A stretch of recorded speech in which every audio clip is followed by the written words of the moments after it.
एक तो आप शर्म से मर जाएं या आप इंडिया के मर्सी पे जिए। नरेंद्र मोदी साहब जो है वो जो बिहार का इलेक्शन जीते हैं, मेरे कागजों में तो नरेंद्र मोदी 2034 तक वजीर आजम है। अपनी तरफ से तो कोशिश करनी चाहिए ना कि अगर वो जीत गए हैं, आप एक अच्छे तरीके से मुबारकबाद दें, आप एक अच्छे तरीके से उनकी न्यूज को दीजिए, बजाय इसके सिर्फ ये बताने के कि जी वो तो ऐसे चक्कर लगा के जीत गए, वो तो ऐसा कोई घोटाला करके जीत गए। यही हमारे चैनल्स पे बताया जा रहा था। बट एक मैजिक होता है कि क्या अभी भी मोदी जी का मैजिक है? द लीडरशिप जो है इंडिया के अंदर वो ये सोच रही है कि पाकिस्तान जैसे मुल्क हैं या जो बांग्लादेश है, इनके साथ एक टाइट लाइन रखो। क्या लाइन रखो? टाइट लाइन रखो। और ये है कि इनके साथ ताल्लुक ठीक नहीं होने चाहिए। ये मोदी साहब की लेगेसी है, याद रखें।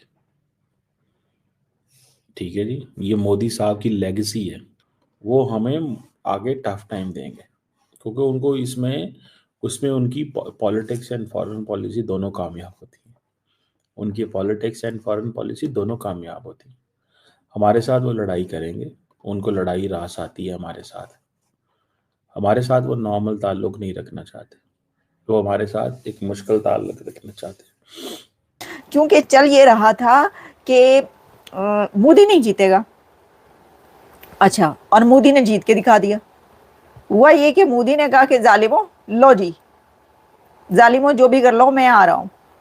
और मोदी ने कहा मैं आ रहा हूं, और मोदी आ गया। तो अब आप ये देखिए कि इधर से उधर करके रख दिया, एक किनारे से दूसरे किनारे तक उन्होंने जो है ना एक ऐसी लहर चलाई है वोट की। कह रहे इतना वोट पड़ा है, इतना वोट पड़ा है मोदी की पार्टी को, इतना वोट पड़ा है बिहार में मोदी की पार्टी को, तो कि सब हैरान और परेशान है। तो वो कौन था? आ जाए सामने, आप लोग आ जाओ जी, कान फाड़ लो। जो ये कह रहे थे कि मोदी की पार्टी नहीं जीतेगी, मोदी निकल जाएगा, मोदी हार जाएगा। भाई मोदी नहीं हारा, मोदी आगे। बल्कि कि मोदी साहब ने सिंगल हैंडेडली अपना नैरेटिव बनाया। देखिए, मल्टीपल फैक्टर्स हैं। कल भी मैं किसी पाकिस्तानी टीवी पे इंटरव्यू में ये कह रहा था। मैंने कहा देखो भाई, बात सिंपल सी है, सिंपल बात कि नरेंद्र मोदी ने सिर्फ एक फैक्टर का इस्तेमाल नहीं किया। बहुत सारे लोगों का ये कहना है कि जी एक फैक्टर का इस्तेमाल हुआ है। नहीं, एक, लेकिन मैं समझता हूँ कि ये साउथ एशिया के लिए क्या है। साउथ एशिया के लिए ये है कि बांग्लादेश विल बी, बांग्लादेश के साथ ताल्लुकात कभी भी ठीक नहीं होंगे इंडिया के, जब तक इंडिया ये नहीं समझता कि मेरी मर्जी की वहाँ हुकूमत हो। इंडिया ये तसव्वुर ही नहीं करना चाहता कि बांग्लादेश या पाकिस्तान या ये जो हैं वो ज़रा पाकिस्तान को इक्वेशन से निकाल दें, बांग्लादेश या नेपाल या भूटान, मालदीव, श्रीलंका, ये वो काम करें जो इंडिया की मर्जी के खिलाफ। इंडिया ये तसव्वुर ही नहीं कर सकता।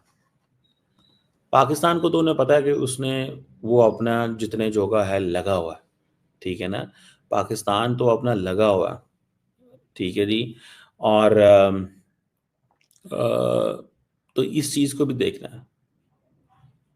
अब अगर आप इस चीज़ को देखें, ठीक है ना जी, अगर आप इस चीज़ को देखें तो that is a big thing. ये एक बड़ी चीज़ है भैया, ये कोई मजाक नहीं है, ठीक है। ये कोई ऐसी चीज़ नहीं है जिसको इग्नोर किया जा सके।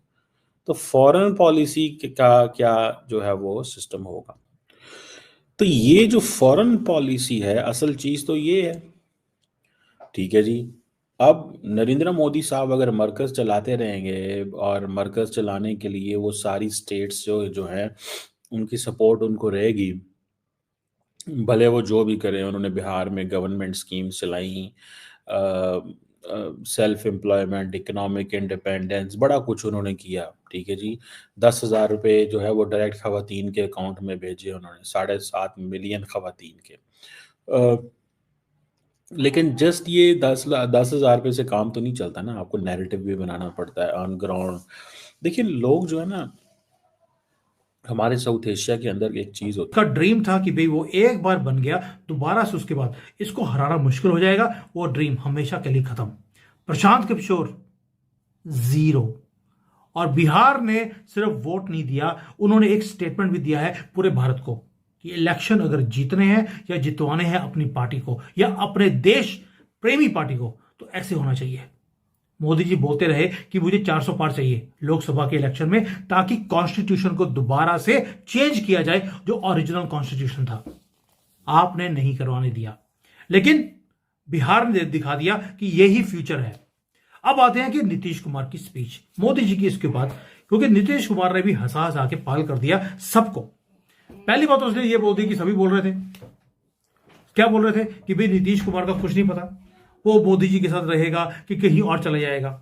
लेकिन नीतीश कुमार ने बोला मेरा पूरा सपोर्ट आपके पास था, है और रहेगा, ये अनवेवरिंग लॉयल्टी है। तो अगर किसी के दिमाग में ये गफलत थी कि नीतीश कुमार हो सकता है कि नंबर पूरे ना होंगे तो वो कांग्रेस के साथ जुड़ जाएगा, उसने बोल दिया नॉट एट ऑल। और साथ में एक चीज और बोलती, अगली बार जो थोड़ी बहुत विकेटें इनकी रह गई हैं, ये 20-25, ये भी खत्म हो जाएंगी, यानी कि 100% बिहार के अंदर ट्रांसफॉर्मेशन होने वाला है। और ऑपोजिशन को जैसे उन्होंने अटैक किया नीतीश कुमार ने, भाई मजा आ गया। और उन्होंने ये भी बोल दिया एक चीज, अब सेवा होगी देश की। ये एक मैसेज था कि हो सकता है नीतीश कुमार सीएम थोड़ी देर के लिए बन जाए और उसके बाद ये कैबिनेट में हो सकता है आ जाए, कोई बड़ी बात नहीं। और ये भी हो सकता है कि अभी भी इनको कैबिनेट में लाया जाए। लेकिन इसके बाद आता है नीतीश कुमार का वो मोमेंट जहां पर उन्होंने बोला मोदी जी जीत चुके हैं, वेट करने की जरूरत क्या है, जल्दी से ओथ लो ताकि मैं काम पे लगूं। वो चाहते थे आज ही शपथ ग्रहण हो जाए और आज ही गवर्नमेंट बन जाए और हम काम पे लग जाएं। संडे तक वेट करना भी उनको लगता है कि 2 दिन कौन वेट करेगा। यह था जिसके कारण मोदी जी की हंसी भी बंद नहीं हो सकी कि इतनी उतावलापन, नॉट इसलिए कि कहीं एमपी चोरी ना हो जाए, हॉर्स ट्रेडिंग ना हो जाए, ये कोई डर नहीं है। के लोगों से अगर बात सुने तो आपको पता लगेगा कि उस वक्त भी पाकिस्तान के टर्म्स अच्छे नहीं थे।